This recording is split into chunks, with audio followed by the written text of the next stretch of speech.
September ini. Selanjutnya menerangkan bahwa tindakan yang telah dilakukan di Jakarta terhadap Dewan Jenderal akan diikuti oleh tindakan-tindakan di seluruh Indonesia.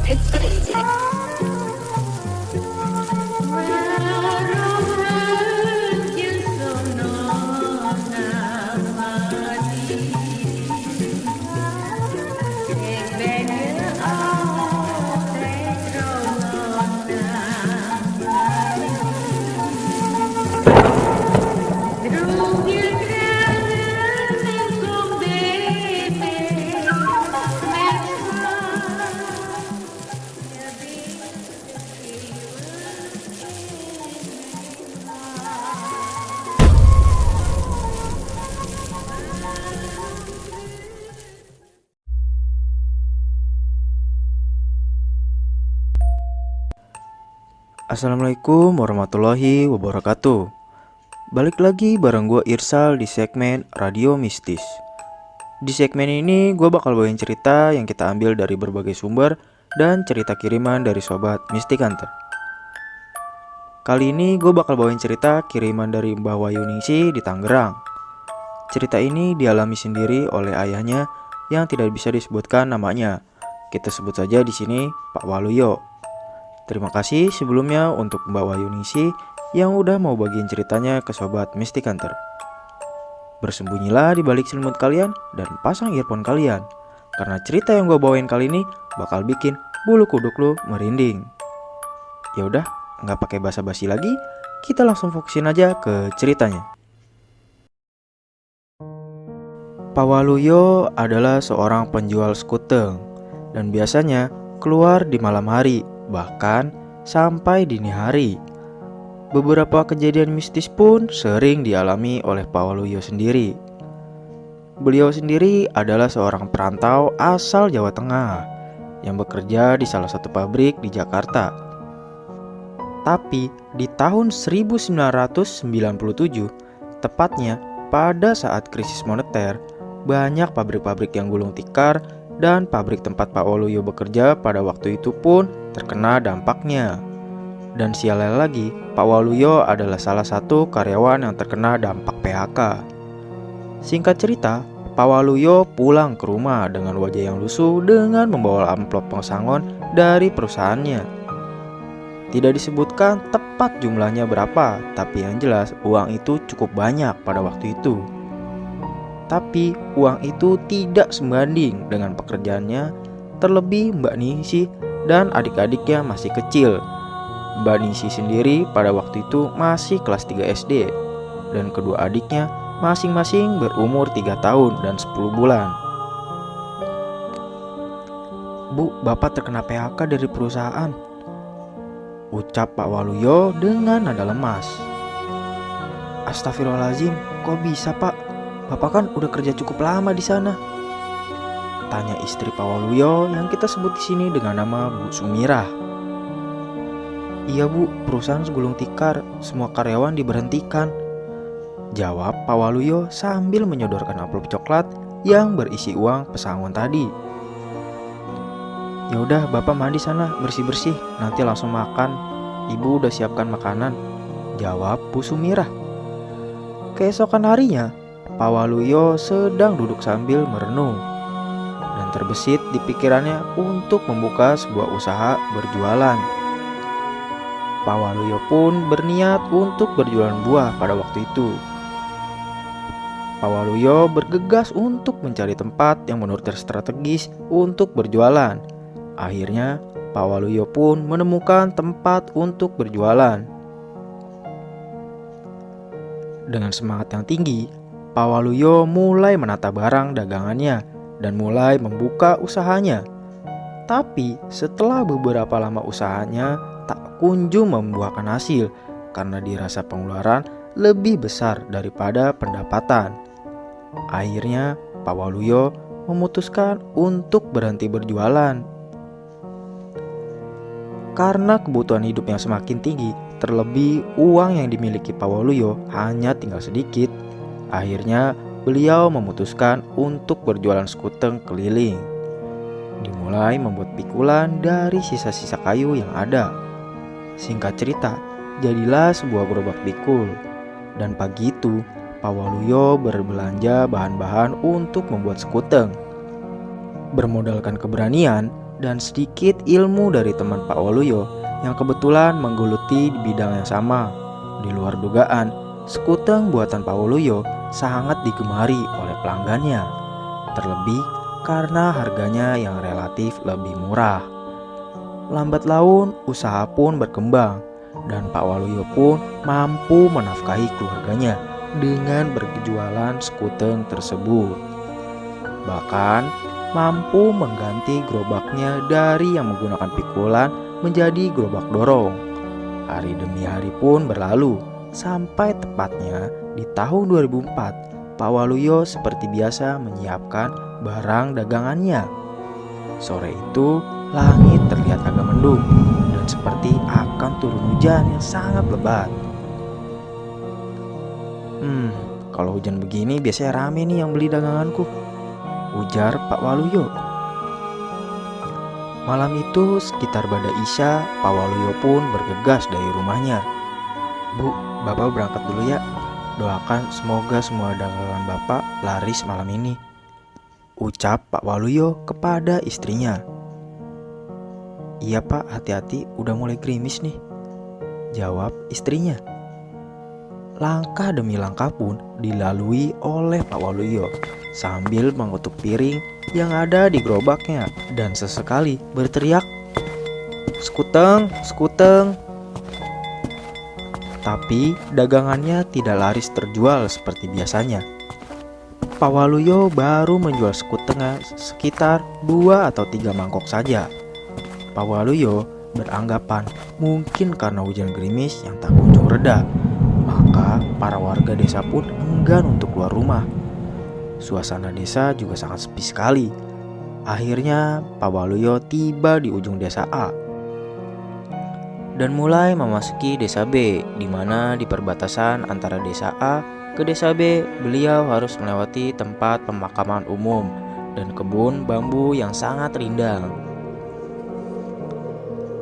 Baru nantinya Pak Waluyo akan menemui beberapa rumah warga di desa B.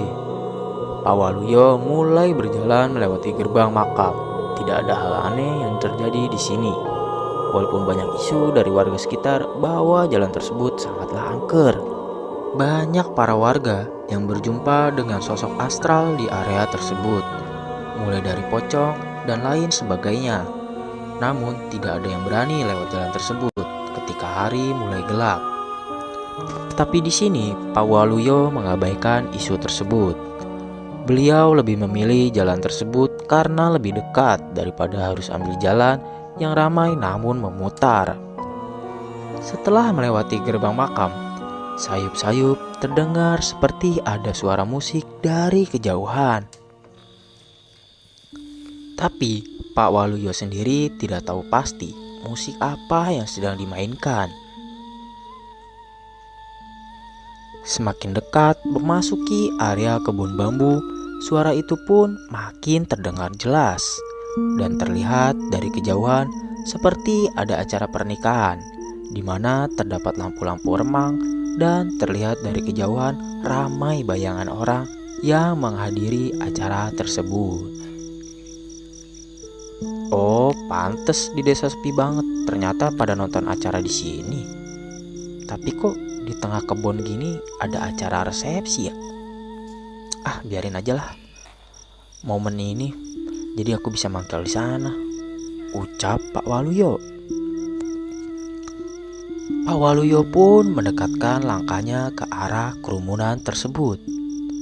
Setelah dilihat dari jarak sekitar 8 meter, ternyata acara tersebut nampak mewah dengan hidangan yang sangat lengkap.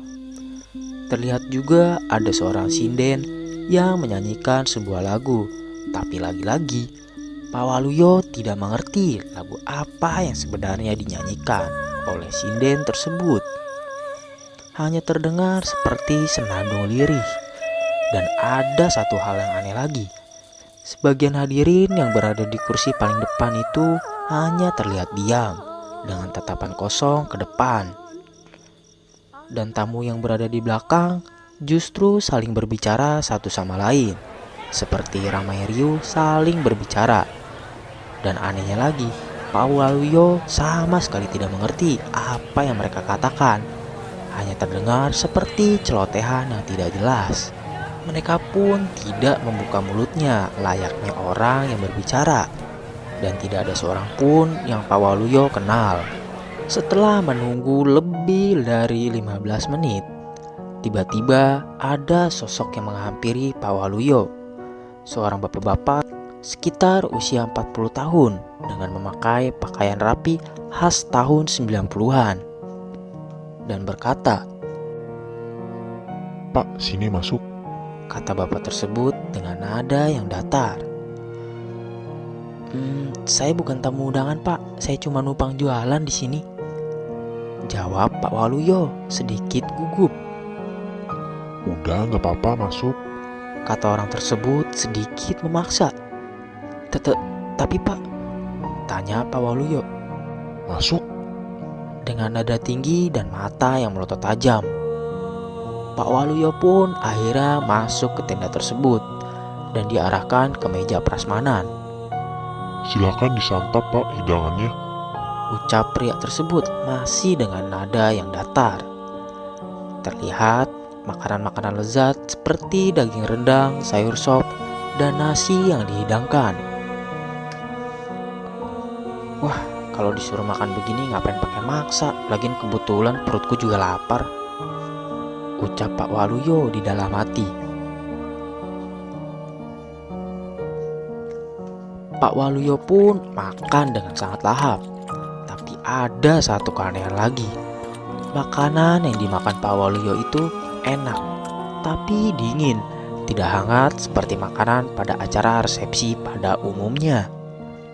Tapi hal tersebut tidak diperdulikan oleh Pak Waluyo. Yang penting perutnya kenyang. Di tengah-tengah beliau sedang lahapnya menyantap hidangan. Pak Waluyo pun melihat ke arah sekitar. Betapa terkejutnya dia. Kerumunan orang yang tadinya hanya diam dan mengobrol tak jelas, semuanya mendadak diam dan melihat tajam ke arah Pak Waluyo. Begitupun sinden yang sedang bersenandung juga demikian melihat ke arah Pak Waluyo.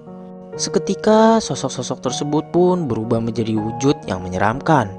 Ada yang kepalanya hancur, berlumuran darah, ada juga beberapa sosok pocong, dan ada juga sosok sundel bolong dengan menggunakan gaun lusuh yang berlumuran darah. Pandangan Pak Waluyo pun tiba-tiba gelap dan tak ingat apa-apa lagi. Pak Waluyo pun seketika pingsan pada saat itu. Singkat cerita, pada pagi hari, sekitar jam 9 pagi, ada dua orang pemuda desa yang hendak menebang pohon bambu.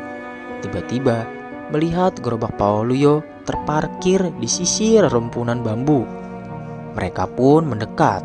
Lalu mereka terkejut karena melihat Pak Waluyo sudah tidak sadarkan diri dengan mulut yang penuh dengan daun bambu basah.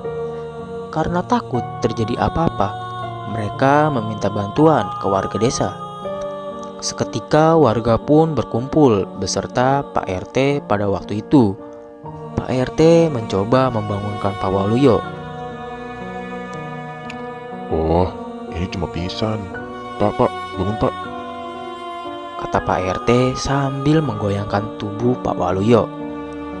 Sontak Pak Waluyo pun bangun dan menyemburkan daun bambu basah yang masih tersisa di mulutnya.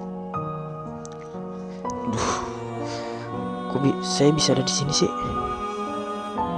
Tanya Pak Waluyo yang nampak kebingungan. "Tadi Bapak ditemuin dalam keadaan pingsan sama kedua anak ini. Memangnya apa sih, Pak, yang terjadi?" Tanya Pak RT. Akhirnya Pak Waluyo menceritakan apa yang beliau alami pada malam itu. Berita ini pun langsung cepat menyebar ke seluruh desa. Singkat cerita, Pak Waluyo akhirnya pulang ke rumah dan sudah ditunggu oleh istrinya yang cemas takut terjadi apa-apa. "Ya Allah, Bapak dari mana aja? Akhirnya pulang juga. Ibu sampai cemas bingung mau cari Bapak kemana. Kenapa bisa pulang pagi, Pak?" Tanya Bu Sumirah. Panjang ceritanya Bu, jawab Pak Waluyo. Setelah kejadian tersebut, Pak Waluyo masih berjualan sekuteng di malam hari dan tidak pernah kapok untuk melewati jalan perbatasan desa itu. Pak Waluyo selalu melawan rasa takutnya karena tekadnya sudah bulat untuk mencari nafkah bagi anak dan istrinya. Walaupun Pak Waluyo masih sering melihat sosok-sosok astral pada saat berjualan sekuteng, ia pun tidak pernah menggubris itu semua. Justru beliau lebih takut kalau tidak mencari nafkah, anak istrinya bisa kelaparan. Sekuteng, sekuteng, sekuteng, sekuteng. Cerita pun selesai. Tapi sebelum kita berpisah, gue mau infoin lagi ke Sobat Mystic Hunter. Buat lo yang punya pengalaman mistis dan mau kita bawain di segmen Radio Mistis, lo bisa kirim lewat email yang udah gue cantumin di deskripsi. Gue Irsal, menceritakan apa yang kalian tidak percayai. Sampai jumpa lagi di segmen Radio Mistis episode selanjutnya. Wassalamualaikum warahmatullahi wabarakatuh.